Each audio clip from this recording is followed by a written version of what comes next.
Ginumpirma na ni Davao City Mayor Rodrigo Duterte nga iyang ikapares si Senador Alan Peter Cayetano. Una nang gibutyag ni Cayetano dito sa Subo ni atong Sabado sa gabi nga siya ang katanggal ni Duterte alang sa 2016 presidential elections. Sa interview dinhi sa Manila kagahapon, matod sa mayor, si Cayetano lang pagkakaroon ang kanunay misikit kaniya.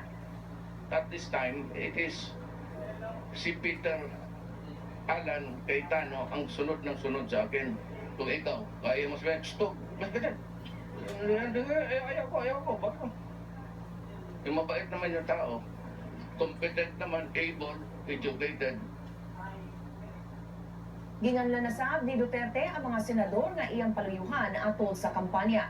Naglakip kini nila ni Senador Serge Osmeña, Toots Ople, boxing champ Manny Pacquiao, retired Police General Samuel Pagdilaw, kanhi SAF Chief Getulio Napeñas Jr. ug kanhi MMDA Chairman Francis Tolentino.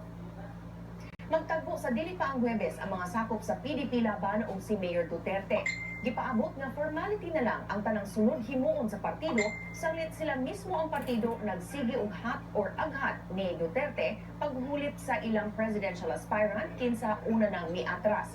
Gipasalig sa partido ang mas lig-on nga kampanya bisan dili sila katumbas sa campaign fund sa ubang partido.